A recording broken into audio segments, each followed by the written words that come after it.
8:31 de la mañana. David Cano, socio director de AFI Inversiones Globales. David, buenos días. Hola, ¿qué tal? Muy buenos días. Bueno, fotografía de lo que está sucediendo con esas materias primas, incluso ayer en la London Metal Exchange, el níquel, parando su movimiento, su cotización. ¿Cuál es la fotografía de que veis desde AFI? Bueno, pues una fotografía muy negativa para el crecimiento económico y con un repunte intenso de la inflación, y desde luego no es el escenario que podíamos manejar hace apenas un mes, y es un escenario muy complicado para todos los agentes y especialmente para los bancos centrales, que tienen un dilema por delante muy claro: cómo reaccionar a este riesgo de esta inflación, de esta combinación de una posible recesión a corto plazo y una inflación claramente por encima de los objetivos que tienen marcados los bancos centrales. Y en este contexto, pues es obvio que todos los mercados incrementan sus primas por riesgo y estamos asistiendo a esa cesión en la renta variable, pero también en la renta fija con riesgo de crédito. Por lo tanto, la gestión de cartera se dificulta enormemente porque no terminamos de encontrar un activo refugio más allá, como habéis comentado, del oro, el dólar o poco más. Pero es obvio que es un escenario tremendamente complejo al que nos enfrentamos por esa combinación de una recesión económica con una tasa de inflación excesivamente elevada. ¿Esa fotografía también o se le puede unir una crisis de liquidez? Bueno, yo creo que no. Una crisis de liquidez no. Los bancos centrales inyectarán toda la liquidez que sea necesaria. Ya lo vimos en la crisis de Lehman Brothers. Esta crisis tiene elementos comunes a aquello, por ese canal de transmisión de las crisis vía mercados financieros. También vimos episodios de tensiones de liquidez justo ahora, hace 2 años, con la crisis COVID. En sendas ocasiones los bancos centrales reaccionaron mediante programas de inyección de liquidez, que si hacen falta ahora volverán a introducirlos, junto con, y este es el otro debate, la posibilidad o no de generar programas de compra de bonos. Aquí hay más debate, dado que en este contexto de repunte de inflación hay agentes que piden no solo que los bancos centrales no compren más bonos, sino que incluso reduzcan el tamaño de su balance. Por lo tanto, tu pregunta, riesgos de liquidez no, y hay consenso en que los bancos centrales pueden actuar y actuarán si es necesario. Más debate existe en si los bancos centrales tienen que reaccionar comprando bonos o por el contrario, tienen que reaccionar vendiéndolos. Segunda vez en una semana, Pedro Sánchez ha expresado 3 palabras: terrible, crisis económica para nuestro país, que se percibe de la guerra que él ayer decía de Putin, la guerra de Ucrania, que se está viviendo. ¿Cómo es la situación de España? ¿Hasta qué punto esas alarmas que va lanzando el presidente del gobierno tienen fundamento en ese aumento de la inflación y en esa pérdida de Producto Interior Bruto que no va a ser parece la de los presupuestos generales del Estado?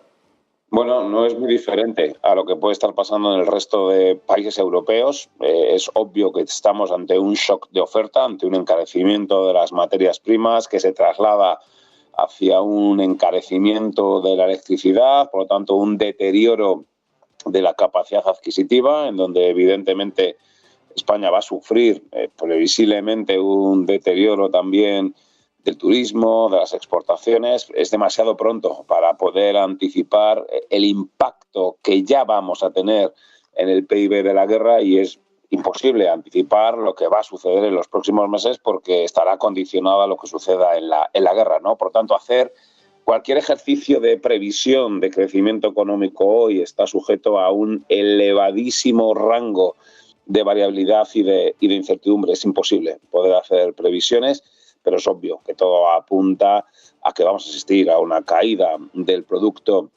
Interior Bruto en este mes de marzo, seguramente en abril, y por tanto que es muy posible que volvamos a asistir a esa recesión entendida como una caída del Producto Interior Bruto. La intensidad y la duración es absolutamente imposible hoy anticiparlo, porque depende de un factor de riesgo, la guerra en Ucrania, que al menos nosotros nos vemos absolutamente incapaces de anticipar su duración y de anticipar sus impactos. ¿Doble dígito de inflación en primavera? ¿Eso sí parece más viable, David? ¿Un aumento de la inflación? ¿Perdón? ¿Doble dígito de la inflación? ¿Eso sí es más probable? Bueno, no te sé decir exactamente, ¿no? Habría que ver la evolución de de los inputs. No te sé decir exactamente, hoy no nos atrevemos a poder hacer previsiones. En cualquier caso, no sé si es tan importante o no que sea un dígito o 2 dígitos. Lo que sí que es verdad es que la inflación va a repuntar, que eso deteriora capacidad adquisitiva de los ciudadanos y que ahí está el debate. ¿Cómo debería reaccionar un banco central a una inflación muy por encima de su objetivo y cómo lo va a hacer? Mi opinión personal, y sé que en esto discrepamos los economistas, es que debería reaccionar no solo no subiendo los tipos de interés, sino llevando a cabo nuevas medidas de estímulo. Creo que ante el shock de oferta al que estamos expuestos, un endurecimiento a la política monetaria no sirve para arreglarlo y, desde luego, no es una buena noticia para el poder adquisitivo de las familias, que se ve mermada por lo que está sucediendo, ¿no? Ante una circunstancia absolutamente excepcional.